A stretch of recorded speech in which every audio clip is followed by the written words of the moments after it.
Hi, everyone. This is Rico Figliolini, host of UrbanEbb and Peachtree Corners Life. Appreciate you joining us. We have a great guest today, an author that lives here in Peachtree Corners, that has three books to her name and more to come. So, Lo Patrick, thank you for joining me. Hey, Lo. Hello, thank you Hey. for having me. No, no, appreciate it. Hometown girl, being successful and in a career that's very challenging. So I can appreciate that. But before we get into our interview, I just want to introduce our sponsors and thank them for supporting us for the journalism we do through the magazines, Peachtree Corners and Southwest Gwinnett, and through the podcast. So EV Remodeling Inc.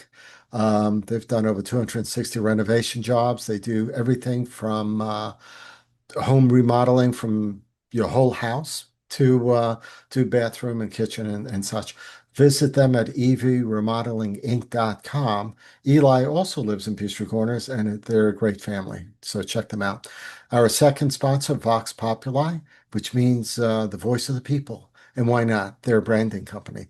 You have a logo, you have a brand, you need a vehicle wrap, you need a shirt with their logo on, you want to put your logo on almost any object.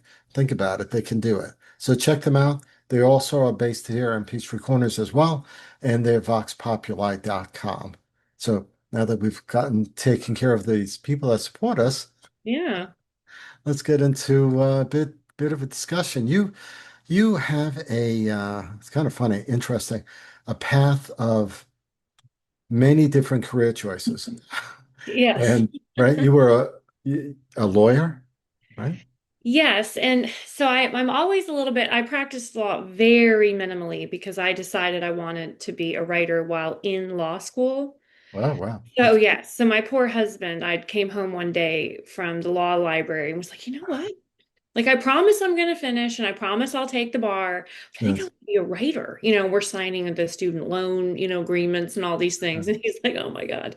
Um, but so yes, so that is my trade and that is my education, but I practiced very minimally.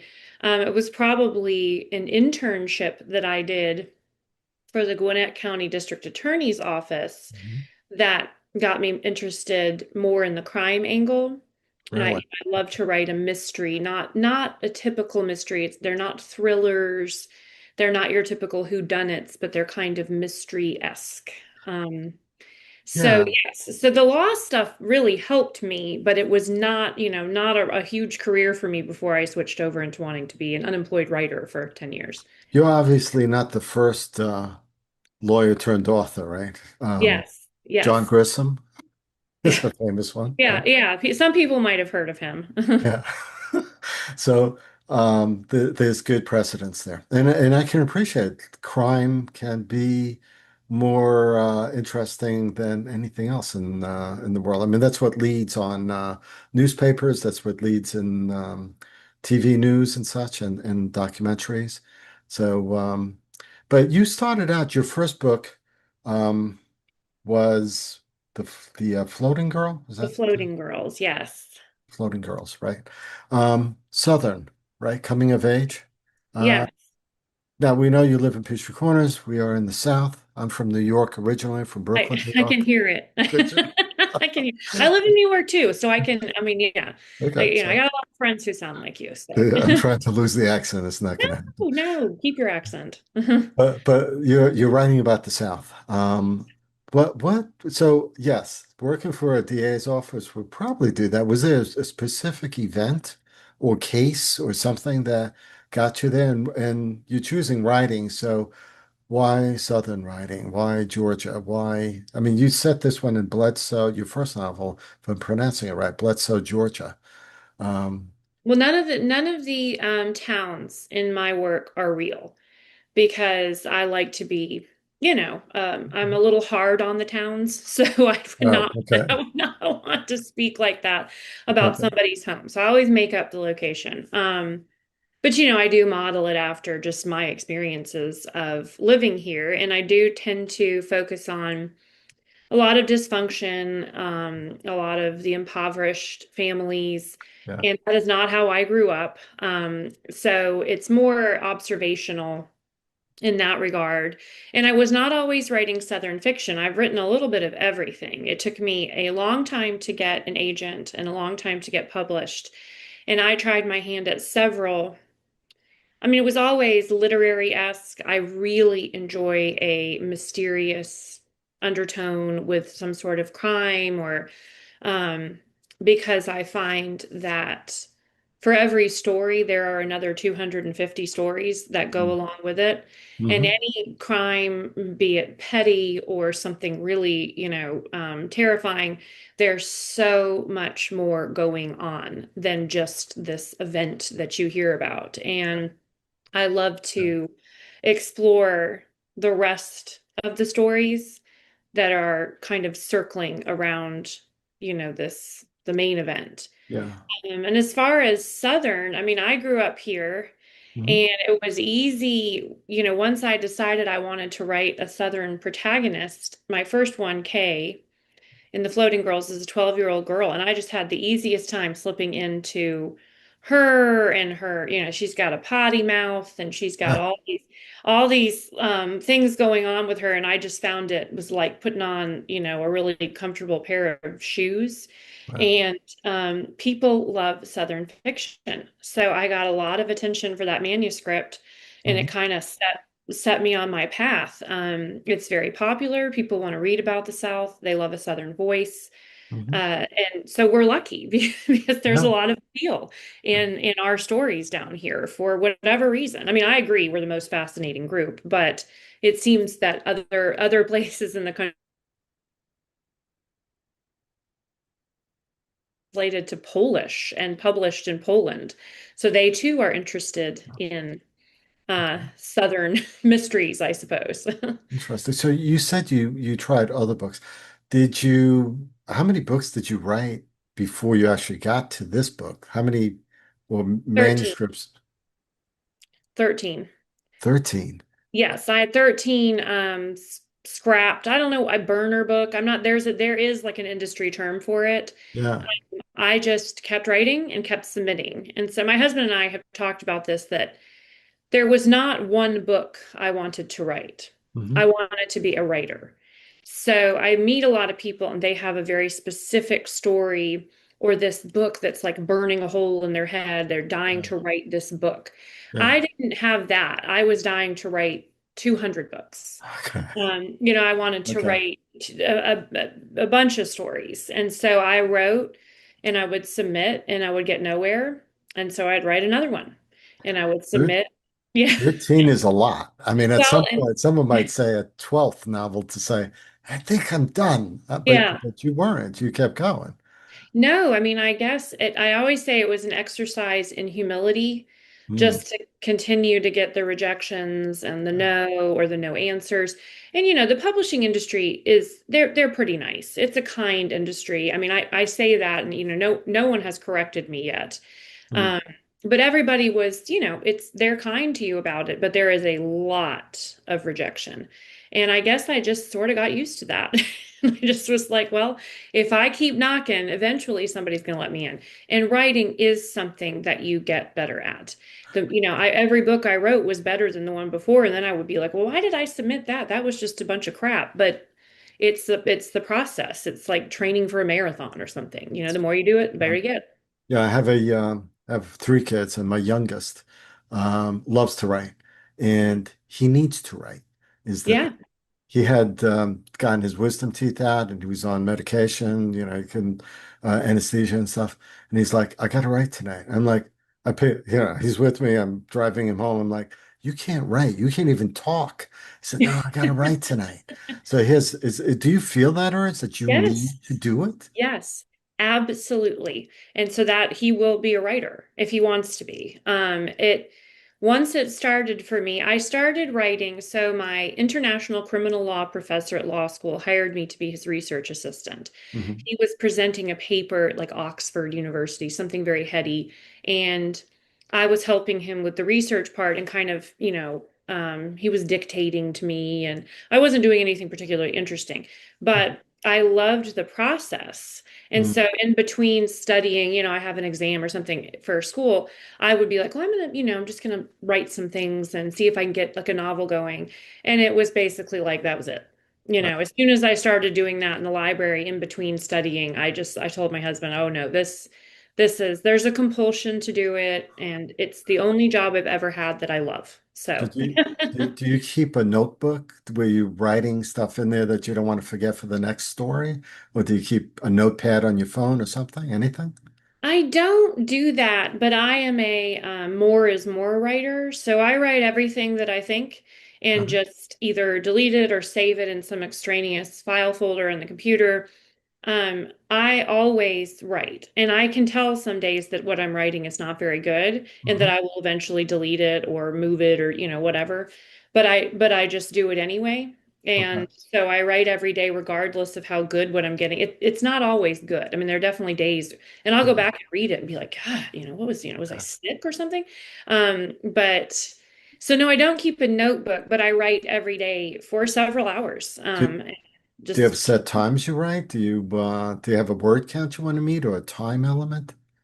No, because no, but I always write when my kids are in school. So I like to say I'm not very type A about it. Is that's the really organized. Yeah. So, but Yeah. I am in a way because I write every day. Absolutely write every day. Okay. Um, and I will write on a during all of the COVID stuff, and we weren't allowed to go in anywhere, take my kids Right. to dance or whatever their activities were, I would pull out a lawn chair and sit in the parking lot with my laptop on my lap and just work for an hour or two while my kids were, people drive by, look at me like, why is she sitting in the parking lot? But there are a lot of really beautiful Right. parking lots around here. I'm sure there are. Yes. Beautiful trees that you can get Yeah. shade under. Yeah. So, yes, so in some ways I'm very regimented about it, but no, I don't have word count or anything like that. I try to just get, expend myself and then allow myself to be done. Have you listened to any podcasts or read any specific books about writing? Has any of that? Or you I just go? have I have not. And Yeah. I do believe that I am unusual in this because I don't I'm not part of critique groups. I don't, a lot of writers, very successful writers, Uh-huh. brilliant writers who I know or am friends with, they listen to everything. They're in multiple Really? critique groups. And they're enormously successful and their work is fabulous. I tend to be like a true loner introvert when working, Mm-hmm. and I have to kind of, go in to my shell and do my stuff. I can't seek a lot of outside influence or information. Okay. That's just me. Okay. So, yeah. Do you I'm just throwing out questions Yeah, because yeah. I love the writing process. I Oh, love yeah. talking about it. It's like talking shop a little bit. Although Yeah. my everyone that knows me probably slap my hand if I try writing. Although I do feel I have a book in me somewhere. But You do do. You do. Everybody does. Everyone I meet, I wish would write a book about their story because the stories of people are, no matter who the people are so interesting. That's why it's interesting to like sit down and have a beer with somebody because they're telling you their story. that's Anyway, right. I That's enjoy right. it. Yeah, and that's why I like doing these podcasts too. Although I have to control myself because then I Yeah. start talking too much. But so when you write, do you just write straight through? Do you edit as you're writing? Do you just put it on the page till you finish the book and then you go back and edit? Is there a process? More of the last. Like I did a presentation for Georgia Writers Museum, which if you've never been down there, Mm, it's in Eatonton. So it's a little bit of a hike for us, but it's totally worth it. And they're like the best people. Um, and they were, what is your writing process? And I said, word vomit. And I mean that. I mean, I just go. really? Put it Wow. all down. Just put it all down and keep going. Even if you don't, I don't know if that's going to work, or, why did I write 12 pages about her aerobics class? And just keep going, because we have these amazing machines called computers, Mm, and, selecting whole chunks of text and deleting them or yeah. moving it is so easy. And also you can save it forever. So it's like I just go. I don't give myself a very hard time when I'm working. When I go to edit, I'm much more discerning. But when I'm just trying to get the book out or the story or like follow the characters to the end, Yeah. I'm pretty lenient on myself as far as what gets down because I know I can fix it. Do you work from an outline or something similar, like formal outline or just a start to finish? Absolutely not. Like if you if I my I've been asked to do an outline before and I was like, I quit. That's it. I don't want to, that's it. I'm done. I cannot outline. So there are two, I'm sure you've heard this, but there are two types of writers. There's a plotter or a pantser. Right, So right. the plotter outlines and kind of has their tent poles and I'm a true pantser. Like I don't know what's going to happen that, I'm You halfway don't through the book and you I don't don't know. even know the end game where you're going to end up? No, I figure it out. Like there's a Yeah. point that's usually a really fun, exciting day when Uh-huh. I'm kind of like, oh my God, I know where this is going now. Wow. And Yeah. it's not efficient. It's not an efficient way to work, Mhm. and it would make a lot of other people totally crazy, but it's, you do what you do. Yeah. So, Yeah, yeah. So what's the process of you writing, start to end, let's say, the minute you start typing until you're at the last page, before you even edit, how long does that process take you?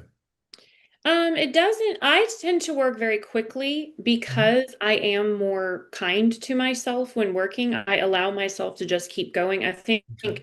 when it starts to take people, I mean, I can't speak for other people. But it would take me a lot longer if I was, constantly going back and trying to make things Yeah. work in the beginning that were not going to work now. Right. So I can, usually I can do a couple of manuscripts a year that I'm pleased with. Okay. But this is all I do. I don't have a day job. So Right. Right. a lot of writers and most of my author friends have these like really heady professions, and then they're writing on the weekends or something. I can That's not imagine. my case. I write, every day for several hours. So Yeah, that's crazy to think that you're doing a job and then all of a sudden you got to turn on that creative thing. I just don't get that. yeah, Um, very hard for me. you did mention you have kids. How hmm old are your kids? 11 and 7. Okay. Does the 11-year-old ever ask you, Mom, are you writing about me again? Oh, don't put that in the book. They don't think they're in the books because they're not old enough yet to read my books. Right. It's because there's a lot of just very dark subject matter. We're getting to the point in the next couple of years I'm going to have to let my daughter read them. Hmm. But so they're not, they're very interested in it, but she's just now getting to the point where she could like understand kind Yeah. of how it is. But my husband thinks he's in every book and in the most unflattering way. And, people are always seeing Boy. themselves, will say, you're talking about me. Like, I'm not talking about you. I'm not talking about anybody. As I always say, I'm not a journalist. No facts, no real people, no true stories. It's Okay. all made up. It's not based on anyone. I mean, I'm sure that Mm. like my observations of like or generalizations show up from real life, but Did you my get husband is not in any of the books like as much as he thinks he is. He's not the um ex murderer or something. No. no, or like the dopey husband in the second book, he was just That, convinced that was him, so anyway. that's funny. I heard a master class with, I think it was Judy Bloom, and Oh, she yeah. was in a diner, she said once, and she was hearing the story behind her, and she's like, I can't stop listening to these things because they might end up in a book. You know, Yeah, yeah, crazy. just these like I love to people watch, and it's not like I'm it's just, people are so fascinating and their lives are so fascinating. And Yeah, usually people who don't think they have fascinating lives are the most interesting people once you start to kind of like dig around into what makes them right. tick or what their relationships are like. And oh, So what is your typical day then as a writer? it cut out there for a second. My What is typical, your typical day as a writer? um, usually just sit down and try to get after it. I'm not but I'm easily distracted and I allow myself to be easily distracted and I do like to listen to music when I write, which is weird. But the more I say that, the more I have people tell me, "Oh yeah, I do too." So I guess it's not as weird as I Yeah. initially thought it was. Mm. But sometimes if I need help getting in a mood, Yeah. I'll have songs that sort of remind me of what I'm writing, and so I'll get into the mood that way. But I take lots of breaks. It's not, it's not breakneck. I'm not like sweating at the computer or something. I'm very, I consider it a labor of love. And so I do it with joy. And if it's feeling like, I'm walking through, you know, hardening cement or something, then, I'll step back and come back to it. But Okay. yeah, kids go off to school. Summer is a little different. Summer's like, be quiet, the door's closed, leave me alone, let me do my thing. Yeah. In a really nice, loving mother type of way. Sure, sure. That made me sound really, I love my kids more than anything. Um, but when they go to school, I have several like uninterrupted hours, and I spend that in front of the computer. So, All right. Um, do you draw your stories that, I know everything's fictional, right? But mhm. like you said, I mean, you experience certain things, people that or character inspirations. Do you draw from any small towns that you visited? I mean, not to say bad things from them, but like the just the environment, the feeling of it. Are there small towns in Georgia that you visited that you've drawn from? Yes. So we go down to Savannah all the time, Mhm. and we have a house up near Jasper. And so, not Savannah necessarily, because Savannah is a whole other thing, but there are a lot of towns leading up to Savannah, Mhm. especially my first book, The Floating Girls, where I was really taken with the atmosphere there and the culture and the character of the people. And the same with the North Georgia, the mountain communities. I tend to write, my books, I get a lot that my characters are not likable, or the books are, but this, I write about real life, and my observations are of real people. And Mhm. so I sometimes, when I'm feeling a little bit feisty, will say, I don't write about Snow White because I've never met a Snow White in my entire life. Mm. Everybody that I've ever met or seen or observed has got some sort of story or some sort of thing going on in their life that, makes them engagingly flawed and deeply flawed and interesting because of it. So yes, my when I spend time in these places, I'm very observant. I'm listening, I'm eavesdropping, I'm watching people interact, and I'm not judging them. I'm really Mhm. just trying to absorb them. I'm just trying to absorb their life, and their lives in places like outside Savannah and they're different than here. We're suburban Atlanta. It's very different. Do you, when you're driving like to Savannah, do you all of a sudden see a spot or a sign or something and say, you know what, we got to stop there? Oh, make that U-turn. Let's go back around. I want to drive through that town that we just. Yes. Yeah. And the Floating Girls was very much that. There's this stretch of, I don't think it looks like that anymore. That area has become so developed. But when we first used to go down there, I used to, look on the side of the road and just imagine what these people's lives might be like. Yeah. And I still tell my husband, like, oh, that's where Kay lives. That's my character. Or like, Yeah. that's where Arlene and Tommy live here, because I have to imagine where they live is very important to me. And Mhm. like Danielle, my character in Fast Boys and Pretty Girls, like that town, I mean, I can see it. And it's a mesh of like 4 or 5 towns up in North Georgia, and just kind of Yeah. my observations of them. Yeah. So, Wow. Um, yeah, I mean, I can't see you writing in a vacuum, right? You need that experience and stuff. yes. Um, do you find it challenging at all to write? You have young kids, but to write about a 12-year-old from their perspective. Um, Well, I didn't, because she was like 1 when I wrote that book. right. So that was an old book. These things take a really long time. So I mean, she may not have even been born the first draft of that book. No, So but do you find it from your personal perspective, writing it from a 12-year-old's point of view?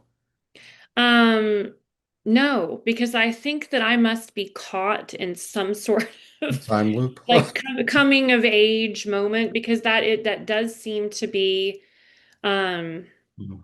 I'm drawn very much to voices of people who are moving through the growing up process at various stages of it. Um I'm very drawn to that. And they say that, that must have been a very significant time if you continue to want to write about thematically in your own life. So Hmm. I suppose part of me is stuck back in that like 12 to 25 time, just that growing up. So no, I don't. I suppose that's strange, but no, I didn't. No, I I just didn't. I mean, I remember being that age, and I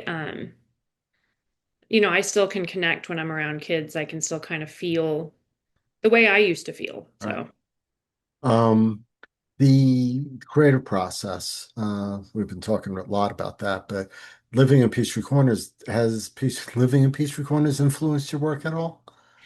yes, because it's such a nice place to live. And I know that this is a Peachtree Corners podcast, and I'm not trying to like kiss Mhm. up or anything. But Mhm. I mean, I did say in the beginning of this that I was so happy to be doing something more local because anytime they try to do something for me here, it's usually Atlanta or it's in, somewhere else. And that I absolutely love where we live. And I feel that it's been inspirational as just like a wonderful environment. They're all types of people here doing all types of jobs with all sorts of interests. I find the people living here are educated and interesting and sophisticated in all the right ways, but they're also really down to earth and really fun. And so I'm very happy here. And I think that even though I'm writing stuff about, a lot of tragedy and Yeah. darkness in life, there's a lot of humor in my books too. Okay, there's a lot of, they're very quirky. But I am very happy, and therefore I'm able to write about whatever I want because I don't feel threatened by the subject matter because I think life here is very good. So that was my next thing. You know, how well do you navigate that light and dark? There's a balance, right? That you have to, Yes. humor does help, but is that coming at you as you're writing it? Or when you go back doing some revisions, how does that work? It's probably usually more absurdist when I'm originally writing it, and I kind of tone it down a little bit when I get into the editing. The books are varying in their level of quirkiness. Mhm. Like my second book, The Night the River Wept, I said was like a combination. It was like Fargo meets fried green tomatoes. Wow. Just Okay. there's a lot of dark subject matter, but the characters are very quirky, and I really enjoy quirky, kind of off the island characters. I love that. I love offbeat humor and, odd people. I love, and they're in my all my books, and I stand by that even in the darkest most sinister times, there are aspects of some things going on that can be funny, or people acting, irrationally can be amusing, even when things are very dire. So I feel like that's what I say for every story, there's another 250 stories, and some of them are funny, even when terrible things are happening. Or so. Do you I know we're going all over the place, but as these questions pop up in my mind, I just want to put them out there. I know your books can be found on your website. When I look up Low Patrick, of course, the Georgia Writers Museum comes up, Amazon. Um, they're all print. And do you well, you have an audiobook out, I think, also on your Yeah, stuff? they all have audio. Okay. And Kindle and all that. I remember the first question I was ever asked, the first event I ever did, my book launch, the first question someone asked me was, "Is it available on Kindle?" And I was like, I don't know. So I got to answer the very first question I was ever asked with, "I'm actually not sure." It is though. It Yes, is, yeah. it's on all the formats. And Barnes and Noble, our very own Barnes and Noble, has sold all of my books, and they have Really? been, yeah, Okay. and I believe Fast Boys and Pretty Girls will be there as well, and Okay. they've been wonderful. Do So. you do signings, Oh book? yeah. Oh yeah. I do book events. I have one tomorrow night for the launch. So yeah. Oh, okay. Yeah. Those are a big thing now. I had never been to one before I was an author, but now I go to them all the time. So Wow. Okay. yeah. Yeah, and book debuts, I guess. J.K. Rowling used to write in cafes, right? It Yeah. ended up being her brother or cousin's cafe or something like that. Do you find if you have writer's block, I know you write at home mainly, but if you have writer's block or any other thought, besides the chair in the parking lot, do you go to particular businesses maybe to write, or do you You're have other right. other? I do like to write in a coffee shop, and like, I mean, a Starbucks will be fine for me. It doesn't have to be, I've written in probably 25 Starbucks in the metro area happily and productively. I find now I write more at home because when my kids were small, I was always looking to get out of the house and a change of scenery. They're Right. getting older and a lot busier, so we spend most of the afternoon running around. And so Gotcha. I find being at home all day very comforting. And but I do like to go to a coffee shop because I love people watching. So it definitely contributes to the creativity, but I am also very easily distracted and I'll see somebody, oh hey, and or get into watching somebody or something. So Yeah. it works both ways. It Okay. works both ways for me, yeah. You mentioned before the process of close the door, do the stuff. You don't have critique clubs or beta readers, maybe, I'm Yeah. assuming. But you do get feedbacks in ways, right? You do get feedback, whether it's a review on Goodread or Mhm. Amazon, or someone, I don't know, social media makes a comment. Are there any surprising feedbacks that you've received from readers on your books? Yeah, I mean, I choose to focus on the positive. I find that if somebody picked up my book and read it, whether they got it on a giveaway or NetGalley, or these were all things I didn't even know existed before I was published. Okay.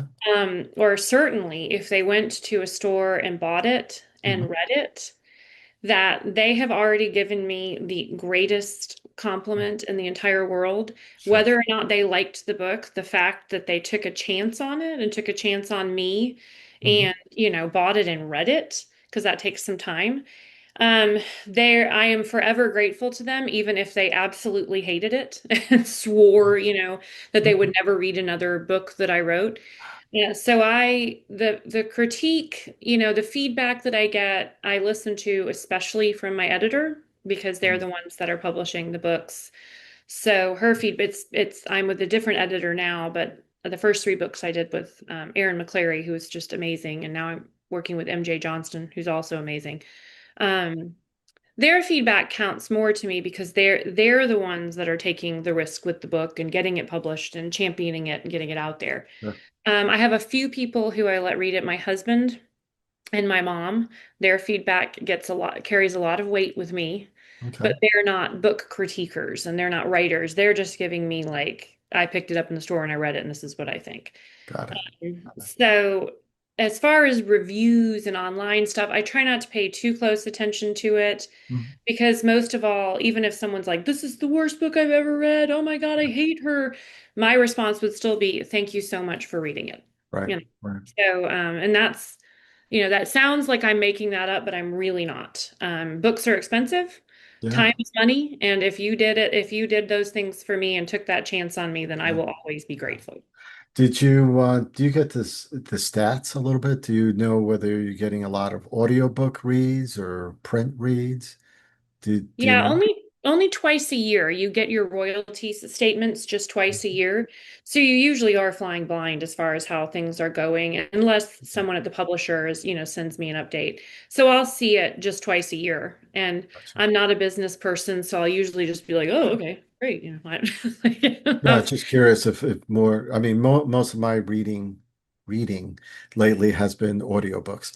So that's the reason I was asking. Uh, Yeah, it's tough to sit down and actually read a book sometimes. I can understand that. It shows how many audiobooks. It's usually pretty healthy. Excuse me. Bless you. It's usually pretty healthy number is for audiobook, definitely. A lot of people listen to, while they're commuting or whatever. Are there any authors that have influenced you? Oh yes. I don't think I write like any of them, but um Nicole Krauss, and I'm glad that I keep mentioning this because I kind of had forgotten how influential. Nicole Krauss has a book called The History of Love, and when I read that book, that was when I decided I wanted to be a writer. Hmm. Um, and Alice Munro writes short stories, and I've read everything she's ever written, some of it multiple times. Hmm. And I'll never be like her, but I think just the way that she writes has been profoundly inspiring. There's Mhm. another English author named Penelope Lively, who I've read very widely, and I absolutely love the way she writes. And she inspires me with her, with like if she could send me a grocery list, and I'd be like, Right. this is the best grocery list I've ever read. And earlier, David Sedaris. I used to love to read David Sedaris. I loved his irreverent tone and his quirkiness. That was very inspiring to me. I haven't read him in many years at this point, but yes, and initially he was a huge inspiration. And I mean, I could go on about this for like Yeah. days. So Yeah. that's Yeah. I'm sure. good sampling. I'm sure. Then we'll And, start there. yeah. No, I get it. Every author, I think, wants their book turned into something. A streaming show, a series, a movie. Of the three books you have currently, um, or an unpublished book that may come back again. I think of Stephen King, who I think wrote three, four, five books before his first book got published, and then he went back actually to get another book that he wrote, and it became, I forget which one it was. Carrie? No, Carrie was his first one. But in any case. Yeah. Do you see one of your books, a specific one, turning into a movie first or something? And is there an actress you'd like to see play that role of the main character? They did. I went to a book club once where they did this with like who would play the different characters, and I thought it was so fun to listen because I don't. Well, as far as getting it made into something, that is of course like a just a huge, oh my God, what if that happened? Right. Because then it's even more accessible, and obviously there's a lot of more money in it, Sure. and it gets this kind of prestige as some sort of Mhm. media entity. I don't know. I feel they're all very cinematic in a way because Uh-huh. that's how I see them when I'm writing. I see them almost like I'm watching a movie and I'm kind of writing about how it probably Fast Boys and Pretty Girls. I had a very because she's in the modeling industry and there's like an aesthetic, there's just a real tone to it. So probably I could see that being something appealing for a watching audience. We'll see. Who knows? Who knows? I have a friend who just her book Emily Carpenter Gothic Town was picked up and is being made into a series, and Really? so it's Wow. really cool. She lives up in Roswell, so Wow. See, there's so much talent in the metro yeah. area. It's Oh, unbelievable. it is. It Yeah. is. Um, So we spent a good amount of time talking about the process, the inspiration. We're towards the end of our interview. So I guess obviously we can't talk about any other. I mean, Fast Books and Pretty Girls is coming out July 8th. So we're Tomorrow. recording Yeah. this July 7th, so it's coming out tomorrow. It'll be out after we stream, before we stream this show. And I'll have links to the novel that people Great. can Thank go you. in and do that. And I think you have social media, probably Instagram, maybe. I Or do, and I'm as I put on my social media, painfully underwhelming on social media. I'm yeah. not a social media person, but I am there. I do check it. Okay. It's not ignored. It just looks ignored, but it's not. I do put things on it, and I do correspond on it. I'm just not super social media ambitious, which I could live to regret that, but. Yeah, so I'm there. I've got all the things. I'm just not Gotcha. that great at creating cool content for them. So, Cool. So I guess the last thing I just want to ask, uh, yes, Fast Boys and Pretty Girls are coming out. The process is long. You're obviously in the middle of another book, no doubt, writing another yes. book, I would think. Also set in the South, set in Yes. Georgia, I'm Yeah, assuming. set in another fictional town. And I like to bounce around. This one's set in like middle Georgia Okay. or south middle, not southeast over by Savannah, but like southwest, moving towards the Okay. Alabama line.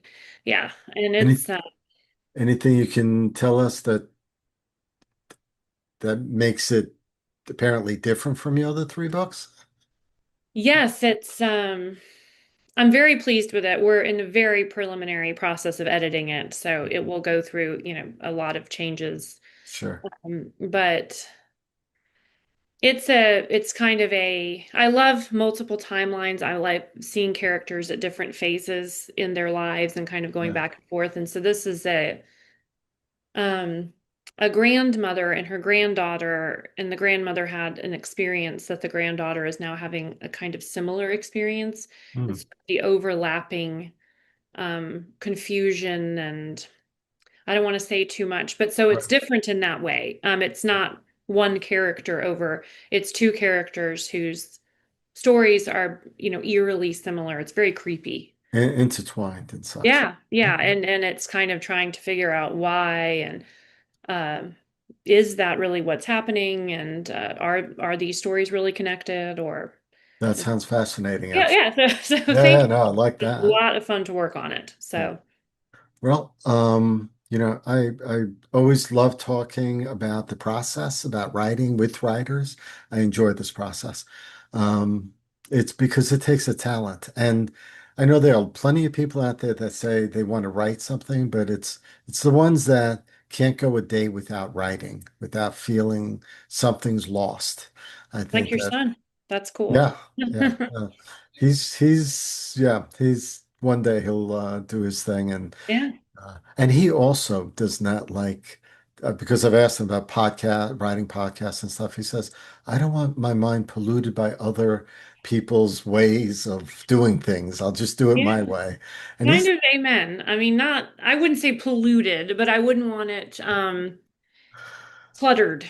cluttered, I yes. got a cluttered enough mind. I don't need more, I find I would end up like talking to someone or something. I'm, like I said, Right. the distraction thing is real for me, so it's better if I'm, you know, Yeah, hunkered in. So I'm with him. gotcha. We're very similar, very, very similar. Gotcha. Thank you, Lo. Lo Patrick, she's here, Peachtree Corners resident and Yeah. author of three books, one coming out this week if we're streaming it at the right time. But I'll have all the links in the show notes so you can check out her books, audio, print, whichever you prefer, Kindle, and all the other information you need from her. But Lo, thank you. I appreciate you joining me and doing this. Thank you so much for having me. This was a lot of fun. You were really interesting to talk to. So we'll have to go grab a beer sometime. So to hear your story. Sounds good. Thank you, Lope. Hang in there a quick second. And I just want to say thank you again to our sponsors, EV Remodeling and Vox Populi, for supporting the journalism we do, the magazines, and the podcasts. So thank you all. Leave your comments, depending where you're watching this, YouTube, Facebook, on Twitter. Just leave your comments there. And if you want to reach out to Lo, I'll have places where you could do that. So thank you again. Appreciate Thank it. you.